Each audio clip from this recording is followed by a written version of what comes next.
Hello everyone, आप लोग कैसे हैं? आई होप कि आप लोग बहुत अच्छे होंगे। हमारे यूट्यूब चैनल में आपका बहुत बहुत स्वागत है। माय डियर स्टूडेंट, आज हम इस वीडियो में एक समान वैद्युत क्षेत्र में रखे वैद्युत द्विध्रुव पर कार्यरत बल युग्म आघूर्ण का व्यंजक प्राप्त करेंगे और बहुत ही आसान और सरल भाषा में हम लोग इसका डेरिवेशन करेंगे।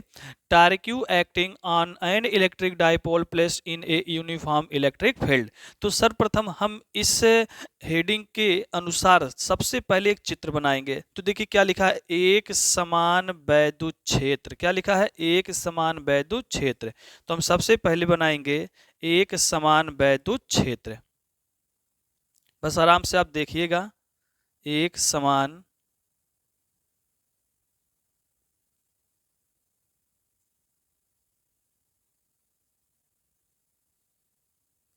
हो गया, एक समान वैद्युत क्षेत्र। अब एक समान वैद्युत क्षेत्र को हम लोग कैपिटल ई से वेक्टर ई प्रदर्शन कर दिए।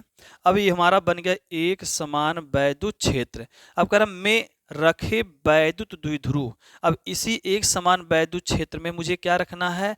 वैद्युत द्विध्रुव। तो वैद्युत द्विध्रुव आपको पता होगा कैसे बनाया जाता है। तो वैद्युत द्विध्रुव के लिए हम लोग क्या करेंगे, दो आवेश लेंगे।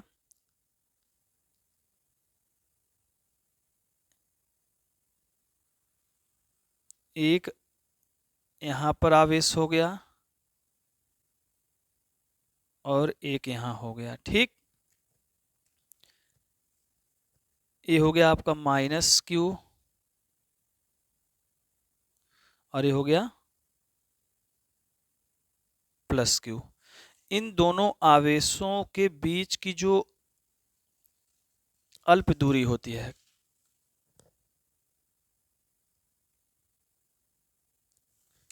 वो होगा 2l। क्या होगा? 2l हो गया। यहां तक आपको समझ में आ गया ना? अब हो गया एक समान वैद्युत क्षेत्र। तो हमने देखिए एक समान वैद्युत क्षेत्र बना दिया। कह रहा है रखे वैद्युत द्विध्रुव, तो हमने क्या रख दिया? वैद्युत द्विध्रुव रख दिया। अब इसी वैद्युत द्विध्रुव पर कह रहा है कि कार्यरत बल युग्म आघूर्ण, यानी कार्यरत क्या कह रहा है? बल युग्म। अब ध्यान दीजिएगा, यहाँ क्या लिखा है कि जब किसी वैद्युत द्विध्रुव को, ये वैद्युत द्विध्रुव है, ध्यान दीजिएगा। वैद्युत द्विध्रुव का मतलब क्या होता है? यहाँ पर आप लोग ए और बी रख सकते हैं। यहाँ पर ए हो गया और ये हो गया बी। ठीक, तो ए और बी जो है दोनों इस सेम मैग्नीट्यूड हो गया, समान परिमाण हो गया। माइनस क्यू प्लस क्यू ये क्या हो गया? अपोजिट चार्ज हो गए, मतलब विपरीत आवेश हो गए। तो आपको पता होगा कि वैद्युत द्विध्रुव क्या कहता है कि समान परिमाण और विपरीत आवेशों के मध्य जो अल्प दूरी से बना निकाय होता है उसे क्या कहते हैं? वैद्युत द्विध्रुव कहते हैं।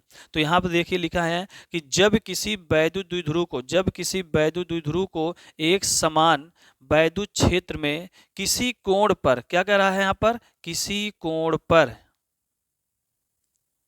कोण पर रखते हैं तो उनके दोनों आवेशों पर बराबर, इनके दोनों आवेशों पर बराबर व विपरीत दिशाओं में वैद्युत बल क्या करता है? कार्य करता है। तो इनके दोनों आवेशों पर बराबर और विपरीत दिशा में क्या लगता है? वैद्युत बल लगता है। तो यहाँ बल हो जाएगा F बराबर Q इंटू ई।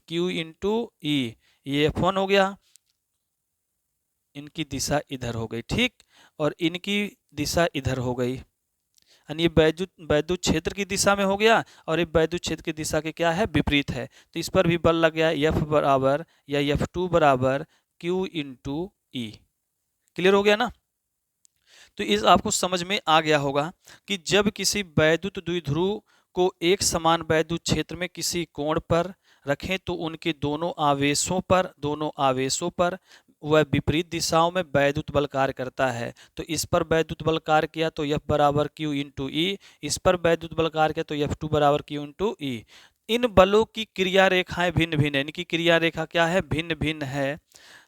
अतः ये मिलकर एक बलयुग्म का क्या करता है? निर्माण करता है। तो हमें अब सिद्ध करना है। चलिए कैसे सिद्ध होगा? अब हम देखें, ये जो वैद्युत द्विध्रुव का आवेश है, एक आवेश प्लस क्यू है और एक आवेश क्या है? Minus Q. तो वैद्युत द्विध्रुव के आवेश प्लस क्यू पर कार्यरत वैद्युत बल F1 बराबर Q इंटू ई यहाँ प्राप्त हो गया, और वैद्युत द्विध्रुव के आवेश माइनस क्यू पर कार्यरत वैद्युत बल F2 बराबर क्या होगा? Q इंटू ई हो गया। क्लियर हो गया ना? अब हम क्या करेंगे, कि ये जो बल F1 और F2 जो है इनके परिमाण आपस में क्या है, बराबर, यानी F1 का भी परिमाण Q इंटू ई है और F2 का भी परिमाण क्या है, Q इंटू ई है। तो इन दोनों का परिमाण क्या है, बराबर है। परंतु जो दिशा है वो दिशा क्या है, विपरीत है। दिशा क्या है, विपरीत है। इसकी दिशा किधर है, इसकी दिशा वैद्युत क्षेत्र की दिशा की तरफ है और इसका दिशा क्या है, वैद्युत क्षेत्र के विपरीत है। तो इनका जो परिमाण है बराबर है, दिशा क्या है, विपरीत है। क्लियर हो गया। तो इस प्रकार इन पर क्रियाएं, रेखाएं जो लग रहे हैं वो क्या होंगे, भिन्न भिन्न होंगे और ये मिलकर एक बलयुग्म का क्या करता है, निर्माण करता है। क्लियर। अब हम क्या करेंगे कि जब इनको हम इन दोनों बलों को दक्षिणावर्त की दिशा में घुमाएंगे, मतलब ये जो F1 है इस दिशा में, वैद्युत क्षेत्र की दिशा में इधर घूमेगा, तो ये ऊपर की तरफ जाएगा, मतलब इसको बोलेंगे दक्षिणावर्त की दिशा में। तो दक्षिणावर्त की दिशा में जब होगा तो एक यहाँ पर रूल और नियम तैयार होगा। देखिए, अब वैद्युत द्विध्रुव को जब घुमाएंगे ना दक्षिणावर्त में, तो एक तरह से ये क्या करेगा, थीटा कोण तो बनाएगा।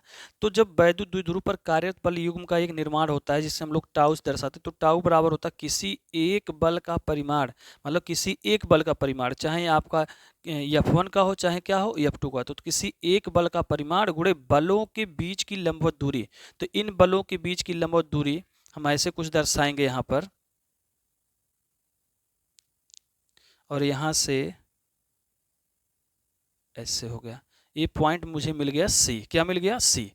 अब हमें क्या करना है कि इसमें कह रहा है कि किसी एक बल का परिमाण, तो टाउ बराबर किसी एक बल का परिमाण हम ले लेते हैं Q इंटू ई ले लेते हैं, फिर गुणे बलों के बीच की लंबवत दूरी। तो बलों के बीच की लंबवत दूरी मुझे निकालना है, तो बलों के बीच की लंबवत दूरी कैसे पता चलेगा, तो हमें इसमें पाइथागोरस प्रमेय लगाना पड़ेगा। तो पाइथागोरस प्रमेय लगाने के लिए हमें ध्यान दीजिए क्या करना है कि हम यहाँ पर लगाते हैं त्रिभुज ए बी और क्या है, सी है। त्रिभुज ए बी और क्या है, सी है। तो लिखेंगे त्रिभुज ए बी सी में। क्लियर हो गया ना। तो त्रिभुज ए बी सी में ध्यान दीजिएगा, यहाँ पर इस समांतर रेखा अगर देखा जाए तो यहाँ पर एक रेखा यहाँ पर है और एक यहाँ है, ये दोनों समांतर हैं। तो तिर्यक रेखा यहाँ पर ए बी मान लेते हैं, तो ये कोण थीटा, तो ये भी कोण कितना हो जाएगा, थीटा ही हो जाएगा। ठीक, तो यहाँ हो जाएगा हमारा संगत कोण के अनुसार। तो यहाँ लिखेंगे साइन थीटा बराबर होता है लंब बटे कर्ण। तो साइन थीटा, इस थीटा के अनुसार लंब कौन हुआ, AC हुआ। तो यहाँ लिखेंगे AC बटे, और कर्ण कौन सा है, AB है, लिखेंगे AB। क्या लिखेंगे, AB। तो यहाँ हो जाएगा साइन थीटा बराबर AC का वैल्यू नहीं पता है, AC ही रहेगा। AB का मान कितना है, 2L है। क्या है, 2L है। तो यहाँ हो जाएगा AC equal to 2L sine theta. तो लंबवत दूरी कितना मिल गया आपका, लंबवत दूरी मिल गया आपको 2L साइन थीटा। अब यहाँ पर हम क्या करेंगे, बलों के बीच की लंबवत दूरी हमारा क्या था, AC था। क्या था, AC। तो यहाँ हो जाएगा आपका टाउ बराबर Q इंटू ई गुणे AC का वैल्यू कितना आया, 2L साइन थीटा। कितना आ गया, 2L साइन थीटा। अब देखिएगा ध्यान से, टाउ बराबर आप पढ़े होंगे वैद्युत द्विध्रुव आघूर्ण। क्या पढ़े होंगे, वैद्युत द्विध्रुव आघूर्ण। तो उसका सूत्र क्या होता है, उसका सूत्र होता है, यहाँ पर हम लिख दे रहे हैं ब्रैकेट में, P बराबर होता है Q इंटू 2L होता है ना।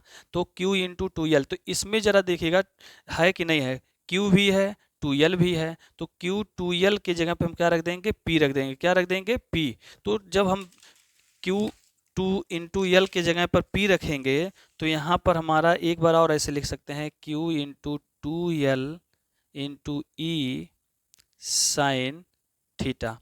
तो हो जाएगा यहाँ पर आपका टाउ बराबर, इसके जगह पर रख दीजिए PE साइन थीटा। ठीक, आई होप आपको समझ में आ गया होगा कि एक समान वैद्युत क्षेत्र में रखे वैद्युत द्विध्रुव पर कार्यरत बल युग्म का आघूर्ण टाउ बराबर क्या होता है, PE इंटू साइन थीटा होता है। यदि इसे हम क्या करते हैं, सदिश रूप में कर दें। किस रूप में कर दें, सदिश रूप में। सदिश रूप में तो क्या हो जाएगा आपका, vector tau equal to vector p into vector e। Clear हो गया ना। अब ये चीज हमारा प्राप्त हो गया, वेक्टर फॉर्म में हो गया। अब हम इसके विशेष स्थितियों के बारे में जानकारी के बारे में बताने जा रहा हूँ। और इसका मात्रक जो होता है टाउ का, तो याद होना चाहिए इसका मात्रक होता है न्यूटन मीटर। ये भी याद होना चाहिए। ठीक। विशेष स्थिति है कि जब वैद्युत द्विध्रुव को वैद्युत क्षेत्र के क्या समांतर तथा क्षेत्र की दिशा में रखा जाता है तो थीटा का मान कितना होता है, 0 अंश। तो टाउ बराबर होता है P E into sine theta, फिर टाउ बराबर पी ई गुणे साइन। यहाँ पर थीटा के जगह पर हमने क्या रख दिया है, 0 अंश रख दिया है। तो साइन 0 अंश का मान कितना होता है, 0 होता है। तो टाउ बराबर पी ई में जब 0 का मल्टीप्लाई कराएंगे तो टाउ बराबर क्या आएगा, 0 आएगा। तो इस अवस्था में वैद्युत द्विध्रुव पर कोई बल युग्म कार्य नहीं करेगा। ठीक।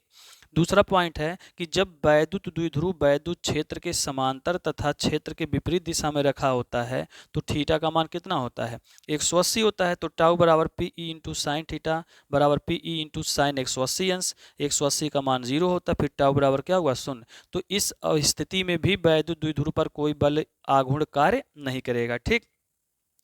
जब 0 आ जाएगा तो कोई बल युग्म कार्य करेगा ही नहीं।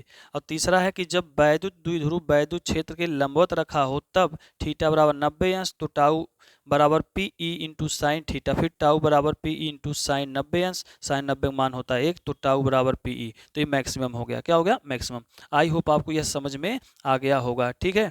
तो आई होप आपको अगर अच्छा लगा हो वीडियो तो मेरे वीडियो को लाइक करें, कमेंट करें, सब्सक्राइब। जय हिंद, जय भारत।